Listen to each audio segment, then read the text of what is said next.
Olá pessoal, sejam bem-vindos ao canal. Hoje a gente vai dar continuidade àquela série que começamos semana passada, pegando desde o que é dinheiro até fazer investimentos de forma tranquila, tanto aqui no Brasil quanto de maneira internacional, certo?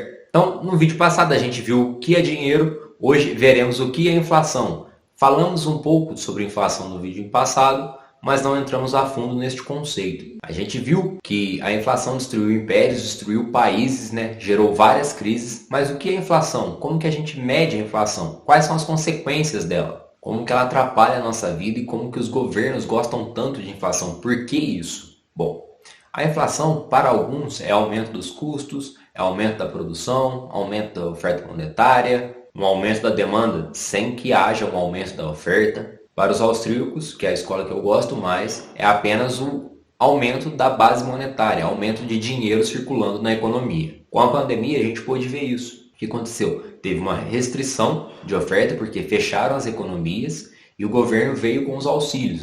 Então você para de produzir, então você não tem mais oferta, e se você não produz, aquelas pessoas não têm mais emprego. Se elas não têm emprego, elas não têm renda. Se elas não têm renda, elas não consomem. Até aí, normal. Mas você vem e dá auxílio para essas pessoas. Agora, elas não produzem, mas elas têm renda. Então você não tem uma oferta, você tem uma oferta restrita e você tem um aumento da demanda. Você deu auxílio para aquelas pessoas, agora elas têm renda para gastar. Nos Estados Unidos a gente viu o que aconteceu. Cerca de 43% dos dólares que estão em circulação no mundo foram impressos em 2020. Então, se pegar aí desde a história, quando criaram o dólar até agora, 43% foram impressos só na pandemia para dar auxílio, para estimular a economia. E agora eles estão sofrendo com a inflação, bem menos do que a gente. A inflação deles está em 2%, mas já é o maior aumento dos últimos 40 anos. Eles têm esse privilégio, como eu disse no vídeo passado, de ter a moeda de troca global. Então, tem muita demanda por essa moeda. Por isso que a inflação não subiu tanto. E eles também são considerados a economia mais estável do mundo. Então, em momentos de crise, essa demanda aumenta, porque as pessoas saem daqueles países de risco e vão para aquele país que eles consideram mais seguro. Mas mesmo assim, eles tiveram uma super inflação considerando os patamares deles. E a gente já viu que isso é um problema que ocorre desde o passado. Depois da Primeira Guerra Mundial, por exemplo, a Alemanha, que se chamava República de Weimar, tinha sua moeda que era o marco. Durante a guerra, eles tiveram que aumentar muito os custos para bancar todos os custos da guerra, comprar equipamentos, comprar arma, bancar alimentos para os soldados. Então eles subiram muito os custos. Isso gerou uma inflação. De modo que antes da guerra, $1 era igual a 4 marcos, que era a moeda da Alemanha na época. Não existia o euro ainda. Em 1922, depois da guerra, $1 é igual a 160 marcos. Então já teve uma inflação aí muito grande. E para conter essa inflação, o que o governo fez? Em vez de cortar os gastos, injetou mais dinheiro na economia. E as preços começaram a subir mais ainda, até que isso virou uma hiperinflação. Em 1923, $1 era igual a 4,2 trilhões de marcos. Eles tinham uma nota de 100 trilhões de marcos, que não valia muita coisa. Então, a inflação lá saiu de controle. No inverno era mais vantajoso você queimar as cédulas do que pegar essas cédulas e comprar lenha. Você pegar aquele monte de dinheiro, carregar tudo aquilo até a loja, trocar por lenha, compensava mais você pegar aquele monte de dinheiro e tacar no fogo, que você ia se esquentar mais fácil e mais barato do que comprando lenha. Mas aqui no Brasil a gente também passou por períodos de hiperinflação, de 54 a 94. Isso só estabilizou com a criação do Plano Real. E quando a gente chega numa hiperinflação, a moeda já perdeu as 3 características dela, que é reserva de valor, meio de conta e unidade de troca.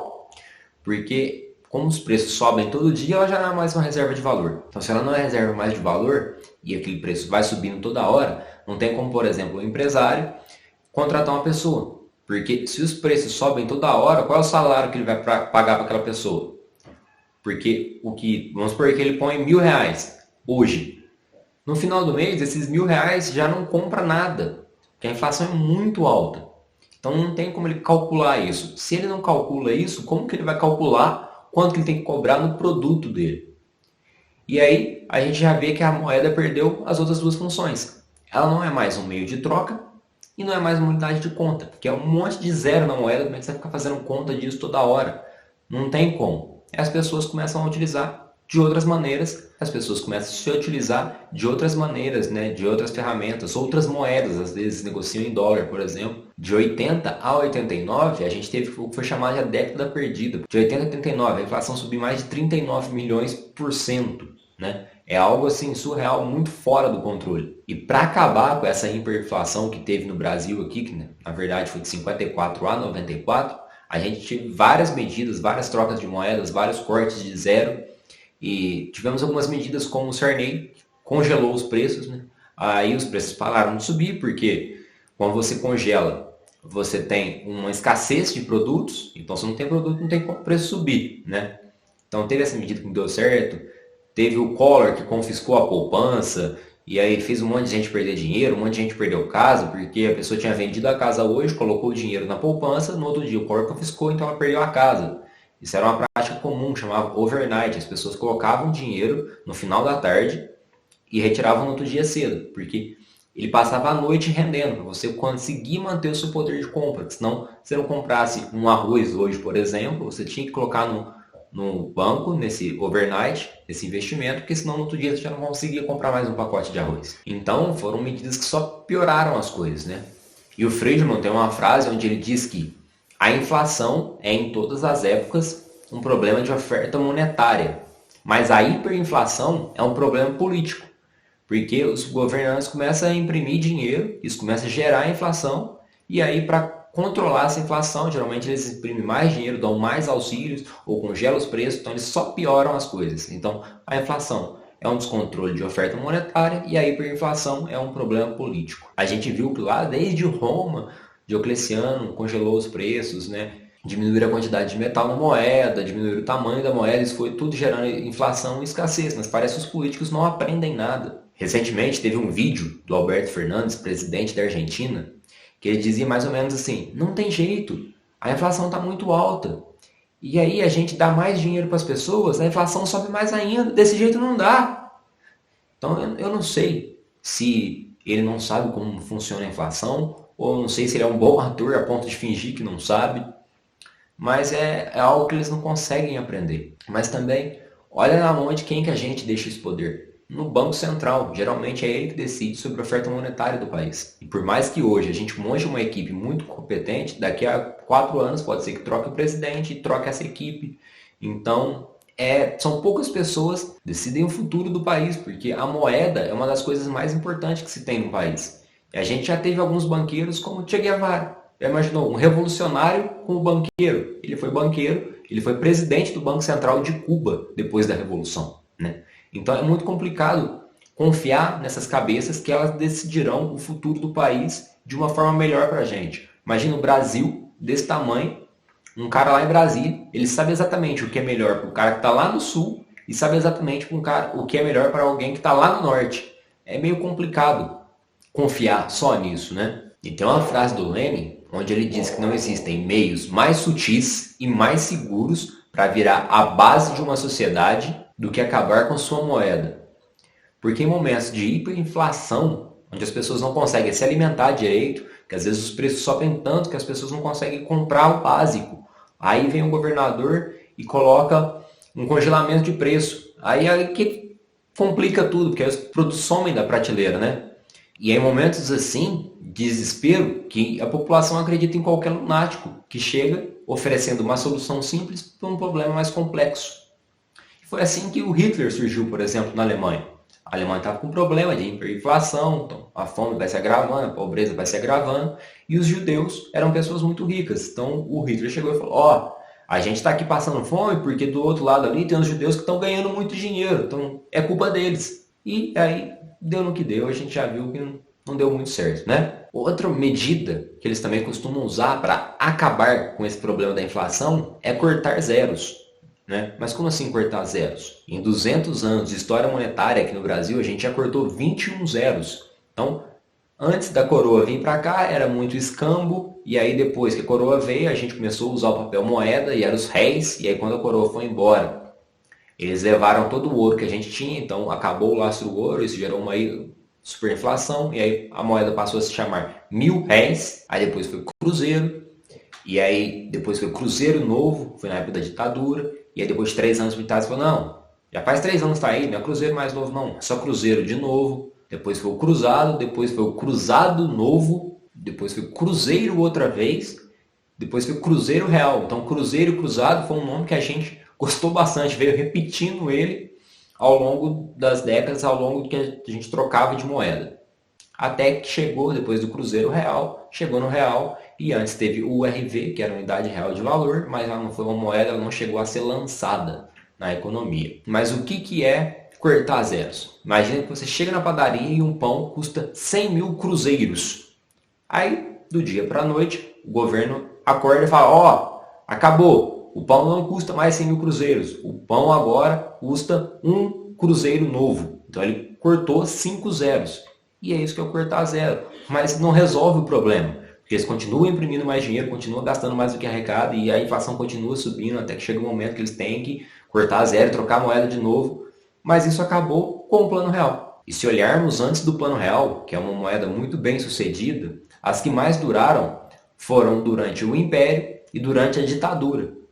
Ah, então eu sou a favor da ditadura. Não, não é isso. É que durante a ditadura eles iam ficar no poder por mais tempo. Então eles tinham que tomar um cuidado maior para que a moeda não perdesse tanto valor para a população não se revoltar tanto. Agora, como troca de 4 em 4 anos, ou no máximo de 8 em 8 anos, há um estímulo para que ele não preocupe tanto com a moeda.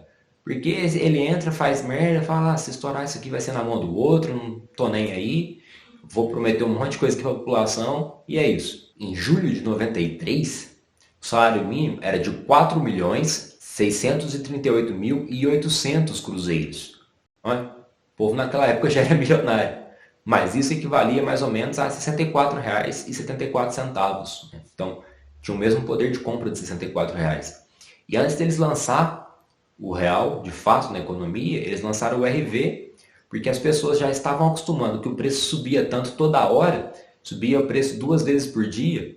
O pessoal ia fazer compra, inclusive compra de mês, é uma herança que a gente tem da época de hiperinflação, porque se você não comprasse, quando você recebia seu salário, ao longo do mês ele ia perdendo tanto valor que você não conseguia comprar as coisas. Então a pessoa recebe o salário, já corre, troca tudo por mercadoria, porque aí você tá o arroz lá na sua casa, ele não vai perder valor, o arroz já está lá. Não tem perigo de você não ter dinheiro para comprar o arroz. Então as pessoas já estavam tão acostumadas que o preço ia subir tanto, que ou eles negociavam em dólar, ou eles trocavam por outras coisas. Agentes autônomos, por exemplo. O cara é pintor, sei lá, pedreiro. Ele vai na sua casa e fala, eu faço aqui esse reparo para você, mas eu não quero dinheiro não. Sei lá, me dá 2 galinhas. Que era melhor do que pegar o dinheiro, porque o dinheiro não valia mais nada. Ou eles negociavam em dólar. Não, é tantos dólares, porque o dólar mantinha ali um valor. Então eles lançaram o RV para conscientizar as pessoas, né, que era a unidade real de valor. Então tinha lá, Cruzeiro Real era 4 milhões, 1 quilo de arroz. O RV era 2. Aí as pessoas começaram a usar o RV como meio de troca, como unidade de conta, então fazia-se contratos em URV, até o momento que eles foram vendo que o Cruzeiro ia se desvalorizando muito e o RV ia mais ou menos que acompanhando o dólar. E aí eles lançaram um real, com a taxa Selic muito alta para que o real ficasse meio que estabilizado ali, um real igual a um dólar, para as pessoas pegarem confiança de novo na moeda e ir utilizando ela. Teve momentos que o real chegou a valer mais que o dólar. Até que depois eles adotaram o câmbio flutuante, aí diminuíram um pouco as taxas e aí o dólar só subiu desde então. O real já perdeu 85% do valor desde a criação, mas ainda é uma moeda muito bem sucedida se a gente for comparar com o nosso histórico de moedas, né? Então, mesmo ele perdendo tanto valor em tão pouco tempo, ainda é uma moeda muito bem sucedida. Tem um economista que eu não lembro agora o nome dele, mas que ele disse uma frase mais ou menos assim: o governo está nos deixando mais fortes. Antes, com 100 reais, eu precisava de ajuda para carregar minhas compras. Hoje, com 100 reais, trago sozinho. Então, não é que eu fiquei mais forte, né? Que os preços subiram tanto que com 100 reais hoje eu não compro quase mais nada.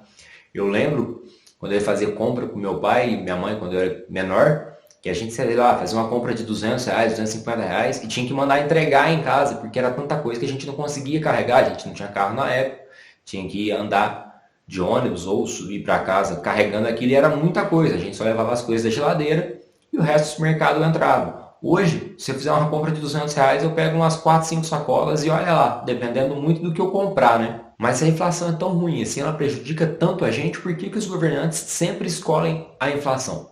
Porque isso dá mais poder para eles. A primeira preocupação de um político é a eleição. A segunda é a reeleição. E a terceira, seja lá qual for, vem muito depois disso. Então, chega um candidato e ele fala, eu vou aumentar os benefícios do SUS, eu vou aumentar mais faculdade, eu vou aumentar o salário, eu vou fazer isso, eu vou fazer aquilo. E como que eu vou fazer isso? Eu vou taxar os ricos, ou eu vou imprimir mais dinheiro. Geralmente é isso que eles falam. Qualquer candidato que queira concorrer com ele tem que prometer mais. Se ele prometer menos, ele já não tem chance. E é sempre um discurso muito bonito, né, de que eu vou taxar os ricos para reduzir a desigualdade, porque a desigualdade é muito grande. Só que isso tem um problema. Os ricos podem ser todos menos burros. Então, quando você taxa os ricos, no primeiro momento pode ser que eles paguem um imposto a mais, mas depois ou eles mudam do país, ou eles procuram advogados para tentar fazer um esquema que eles consigam pagar menos impostos, ou eles acabam indo embora do país, né?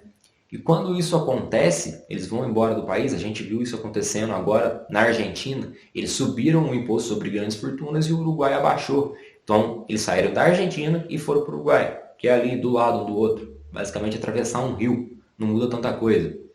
No primeiro momento, aumenta a arrecadação, porque pegou a galera de surpresa. E aí, no segundo momento, quando os ricos vão embora, você realmente diminui a desigualdade. Porque os ricos foram embora do país, então você nivelou todo mundo. Agora é todo mundo igualmente pobre.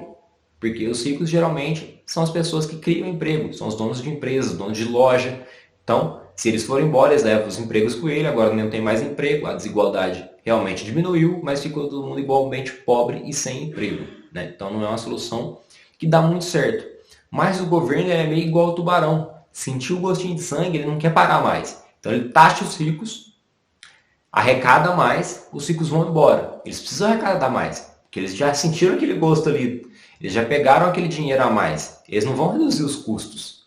Então o que eles fazem? Taxam a classe média. E depois, não é o suficiente, eles taxam os mais pobres. Inclusive, foi assim que o imposto de renda surgiu na Inglaterra. Para financiar as guerras contra Napoleão, eles criaram um imposto temporário e de 10% sobre os mais ricos. Mas não existe nada mais permanente do que uma política temporária do governo, né? Então o imposto de renda está aí até hoje, era só sobre os mais ricos, mas hoje se você ganha quase 2 salários mínimos, você já é obrigado a pagar 7,5% de imposto de renda. Fora outros impostos, né? Porque aqui no Brasil a gente trabalha em média 149 dias do ano só para pagar imposto. Aí depois que a gente começar a trabalhar para conseguir alguma coisa para a gente. Se imprimir dinheiro gera inflação, que pode levar a uma hiperinflação, quais são os outros meios do governo aumentar a arrecadação? Eles podem aumentar os impostos, só que é uma medida extremamente impopular. Eles também podem emitir mais dívida, só que isso tem um limite também, você pode emitir tanta dívida assim. Então se não dá para emitir tanta dívida e não dá para aumentar tanto imposto, acaba que eles vão escolher imprimir mais dinheiro, que é a forma mais fácil. Se a inflação ficar fora de controle, às vezes já é na mão de um outro governante, eles imprimem o dinheiro agora, dá auxílio até falar chega, perdem a eleição, a inflação estoura, é a mão de outro candidato já, eles podem botar a culpa nesse candidato, ou se eles forem reeleitos por causa dos auxílios, eles podem simplesmente colocar a culpa nos comerciantes. A culpa dos comerciantes que não param de subir os preços. Né? Então, eles ganham de qualquer jeito. Mas quando o governo imprime dinheiro, os primeiros a receber esse dinheiro, eles são beneficiados. Imagine que você é um credor do governo, né? Você compra títulos públicos. E aí o governo não tem dinheiro para pagar essa dívida. Ele pode emitir mais dívida, chama rolagem de dívida, ou ele pode imprimir dinheiro para pagar essa dívida. Quando ele imprime esse dinheiro e te paga, esse dinheiro não circulou na economia ainda. Então, quando você pega esse dinheiro, os preços ainda são os mesmos. E aí, quando esse dinheiro começar a circular na economia, é que os preços vão começar a subir. Mas você já gastou o seu dinheiro ali, você foi o primeiro a receber e pegou tudo com o mesmo preço de antes. E como que a gente mede essa inflação? Aqui no Brasil, a gente usa 2 indicadores, que é o IPCA, que é o Índice de Preço ao Consumidor Amplo, que é medido pelo IBGE, que é um órgão do governo. Então, caso o governo queira, ele pode interferir diretamente nisso. Ele pode divulgar resultados mascarados. Por isso que é importante ter uma imprensa livre. Na Argentina, por exemplo, ano passado, era proibido qualquer um que não fosse o governo divulgar os dados da inflação. Porque eles falam, não, o pessoal está divulgando errado, a inflação não subiu tanto assim, não. E aí só tem os dados do governo, você tem que acreditar. E outro ponto é que o IPCA, ele mede uma cesta de itens de consumo para famílias de 1 a 40 salários mínimos. Então é uma discrepância muito gigante. Uma família que ganha um salário mínimo não consome o mesmo que uma família que ganha 40 salários mínimos. Então, vamos supor que a carne subiu 20%. A passagem aérea caiu 5%. Foi o que aconteceu na pandemia. O preço dos alimentos subiram, a passagem aérea não tinha ninguém viajando, caiu. Isso é muito bom para o rico e muito ruim para o pobre. Porque o pobre não anda de avião, o rico anda. Então a passagem para ele ficou mais barato. Mas a carne para o pobre ficou muito cara. Às vezes, esse aumento é a diferença entre ter carne na mesa ou não. Porque a família que ganha um salário mínimo, ela gasta quase tudo com consumo. Já a família que ganha 40 salários mínimos, muito pouco daquela renda, né? 40 salários mínimos hoje, se o salário mínimo fosse R$ 1.000, que dá R$ 40.000. Então, eles gastam muito pouco disso com o consumo. Eles vão gastar mais com outras coisas. Então, esse aumento de 15% na carne não faz muita diferença para eles. Já o IGPM é uma média de 3 índices. Do IPC, que é o índice de preço ao consumidor, o IPA, que é o índice de preços ao produtor, e o INCC, que é o Índice Nacional da Construção Civil. Ele costuma ser mais volátil que o IPCA, porque primeiro a inflação chega no produtor. Né? O cara produz ali, ele compra da China, as coisas vêm da China mais caro para cá, então o primeiro a sentir esse impacto é o produtor. O dólar sobe muito, ele compra em dólar, ele é o primeiro a sentir aquele impacto. Então o IGPM ele costuma variar muito mais do que o IPCA. As dívidas ou empréstimos, financiamentos, costumam também ser atrelados a um desses dois itens. O aluguel também geralmente é atrelado a um desses itens. Agora imagina alguém que pegou um empréstimo a uma taxa fixa mais IGPM. O ano passado o IGPM passou de 30%. Como é que esse cara vai pagar esse empréstimo agora? Não tem como, subiu muito esse valor.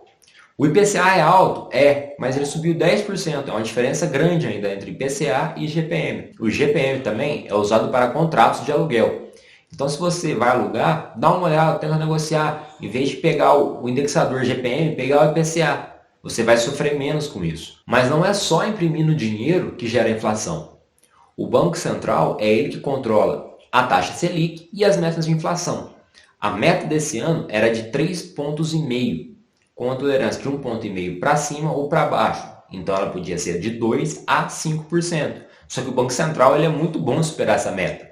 A inflação dos últimos 12 meses já está em 12%. E como que eles também aumentam a inflação, aumentam o número de dinheiro na economia com a taxa Selic? Descendo ela ao patamar que estava no ano passado de 2%. E como a taxa baixa assim, você estimula as pessoas a pegarem crédito para empreender, para construir, para comprar carros. Então você aumenta a circulação de dinheiro na economia através do crédito e através da reserva fracionária, que a gente já viu na aula passada. Os bancos não precisam ter todo o dinheiro que você deposita em caixa. Hoje essa taxa é de 20%. Então vamos supor que a Ana depositou 1 milhão. O banco tem que deixar 200 mil em caixa e pode emprestar 800. E aí o Bruno vê que essa taxa está muito baixa, não compensa deixar esse dinheiro na renda fixa. E aí ele pega esse dinheiro prestado e vai empreender. Então ele compra uma franquia do Carlos, por exemplo, e ele paga esses 800 mil. O Carlos recebe esse dinheiro da franquia e deposita os 800 mil. E aí desses 800 mil o banco tem que guardar 20%, dá 160 mil. Então ele pode emprestar mais 640. E ele vai fazendo isso de modo que vai chegar um momento que ele vai ter 1 milhão em reserva, que é esses 1 milhão que a Ana depositou. Mas de crédito, ele vai ter gerado 2.440.000. E se essa taxa caísse para 10% com esse mesmo 1 milhão de reserva, ele poderia ter gerado em crédito 9 milhões. Então, o banco também cria muito dinheiro através de crédito. E aí, quando a inflação começa a subir muito, o Banco Central sobe a Selic para desestimular as pessoas a pegarem empréstimo. Porque essa taxa Selic está muito alta, como está agora, não compensa eu correr tanto risco. O governo, o Tesouro Selic, que é o título mais seguro do país, paga mais de 1% ao mês. Então, para que eu vou correr risco? Se só de emprestar meu dinheiro para o governo sem fazer nada, sem dor de cabeça nenhuma, eu ganho mais de 1% ao mês. O Bruno, que tinha pego o dinheiro para empreender, não faz mais isso. Porque ele vê que agora a renda fixa compensa e pegar o empréstimo não. Se ele não pega empréstimo, esse dinheiro não entra na economia. Então não vai ter inflação. Até porque, se ele não pega empréstimo para comprar essa franquia, por exemplo, ele não vai contratar ninguém. Se a pessoa não é contratada, ela não tem renda. Se ela não tem renda, ela não consome. Então você consegue diminuir a demanda para uma mesma oferta, os preços tendem a cair um pouco. Mas desde que uma inflação alta, ela pune o poupador e privilegia o devedor. Porque pensa que você guarda R$ 100 em casa. Ou você investe mais de R$ 100, deixa na poupança, que eu nem considero investimento. E a inflação é de 10% ao ano. No final do ano, para você ter o mesmo poder de compra, você precisaria de R$ 110. E na poupança, com os níveis de hoje, você teria R$ 106,50. Se você tivesse deixado de dinheiro em casa, você teria apenas os 100. Então você perdeu muito poder de compra. E para o devedor, é muito bom, principalmente aquele que pega dinheiro a juros baixos, que é no caso do governo. O ano passado a Selic estava em 2%, e aí ele pegou aquele dinheiro emprestado a 2% ao ano, a inflação foi de 10%, ele tinha que te pagar 110 só para compensar a inflação, sem ter nenhum ganho real, e ele te pagou 102. Então você que poupou, deixou de abrir mão de consumir agora para consumir no futuro, acabou sendo prejudicado. Além disso, o governo arrecada mais impostos com a inflação mais alta, porque as alíquotas de impostos são fixas. Então imagina que o litro da gasolina seja R$ 5. Sei que a gente já está bem longe disso, mas isso para facilitar o cálculo. E o imposto sobre a gasolina é de 20%. Então você tem lá R$ 5, 20%, R$ 1. O governo arrecada R$ 1 por litro de gasolina. Se esse litro sobe para 7, os mesmos 20% agora gera de arrecadação para o governo R$ 1,40. É um aumento de 40% na arrecadação, sem o governo fazer nada. Então a inflação acaba que também é boa para eles por esse ponto. E psicologicamente falando, um pouco de inflação é saudável, as pessoas gostam disso. Por isso que o Banco Central tem essas metas, por isso que alguns economistas defendem isso. Você compra uma casa por 100 mil, 10 anos depois a casa está valendo 200 mil. Você fala, comprei a casa no terreno certo, no lote certo, na hora certa, eu sou bom. Você conta vantagem para seus amigos, para seus familiares. Mas na verdade a valorização foi só a compensação da inflação. Mas mesmo assim você se gaba.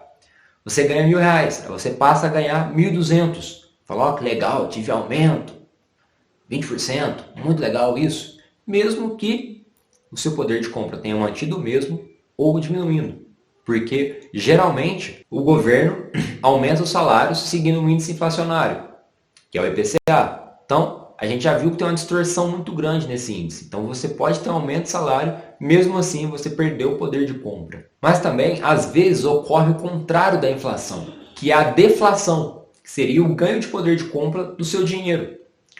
E tem algumas coisas que são deflacionárias, como a tecnologia, por exemplo. Olha a diferença de uma corrida entre de táxi e Uber. Uber é muito mais barato. Olha os livros numa livraria, na Amazon. Na Amazon é muito mais barato. Então a tecnologia, ela é deflacionária. Ela tenta deixar as coisas mais baratas, mas o governo não deixa. O Bitcoin é uma tecnologia deflacionária. Se a gente for pegar desde o começo dele até agora, o tanto que ele subiu, ou a gente pode falar que as coisas ficaram mais baratas em Bitcoin. Não que ele subiu perante o real dólar. Porque lá atrás, quando ele começou a ter valor, 10 mil bitcoins compravam 2 pizzas. Hoje, 10 mil bitcoins, você compra quase todas as pizzarias do Brasil. Então, as coisas ficaram mais baratas em Bitcoin. Mas por que então que o governo não deixa a deflação? Ele gosta da inflação. Pelo que eu já falei, que psicologicamente as pessoas gostam de um pouco de inflação e porque alguns economistas defendem que a inflação é necessária. Porque se os preços estão subindo toda hora, você olha uma loja de roupa e ela está sempre aumentando os preços da roupa, aquilo é um incentivo para que abram-se outras lojas. Mas, na verdade não é bem assim, aumentou o preço porque o custo também subiu. O lucro não aumentou, o que aumentou foi só o preço, o lucro da loja é o mesmo. Então não faz muito sentido. Segundo, porque eles alegam que o consumo de curto prazo diminuiria. Você não consumiria hoje para consumir amanhã, já que estaria mais barato. Mas eu não acredito muito bem nisso também. Porque somos humanos, temos vontades. Fala isso para uma pessoa que faz fila para comprar um celular da Apple quando lança. Ela sabe que daqui a 6 meses vai estar mais barato, mas ela não quer esperar 6 meses, ela quer comprar agora. Eu acordo um domingo com preguiça, falo, não quero fazer almoço, hoje eu vou passear no shopping, vou comer. Ou é uma data especial. Eu não vou deixar de comemorar meu aniversário hoje, porque daqui a 6 meses a pizzaria tal vai estar mais barata. Não, eu quero agora. Então, não faz muito sentido isso. Bom, então a gente já viu o que é inflação, já viu como ela é medida. já viu como ela afeta negativamente a nossa vida, já vimos porque os governos sempre vão escolher a inflação, mas como que a gente se protege dela? Fazendo bons investimentos. Não investindo na poupança, porque a gente vai sempre perder com a inflação. Se a gente conseguir investir de forma a acompanhar esses índices ou a nossa inflação, que é o que eu prefiro, você anota o quanto que o seu custo de vida aumentou e a gente investe para acompanhar esse índice. Então, o nosso padrão de vida vai se manter o mesmo. Ou você estuda mais e investe melhor de forma a ganhar esses índices. Assim você vai conseguir atingir a sua liberdade financeira, vai conseguir ter uma vida tranquila. Lembrando que o tranquilo varia de pessoa para pessoa. Mas você pode se aposentar de forma tranquila sem que seu padrão de vida muda. O que você não pode é confiar no governo que a aposentadoria que o governo te prometeu vai ser suficiente. Porque a gente sabe que a aposentadoria é apenas um esquema de pirâmide, onde hoje nós trabalhamos para sustentar aqueles que já estão aposentados. E quando chegar a nossa hora, a gente tem que torcer para que tenha jovens suficientes trabalhando para garantir a nossa aposentadoria. E se a gente olhar a nossa densidade demográfica, a nossa população vai diminuir. Porque as pessoas estão vivendo cada vez mais e estão tendo cada vez menos filhos. Então, antes era normal famílias com 10 irmãos, 15 irmãos. Hoje as pessoas têm 2 cachorros, 1 filho.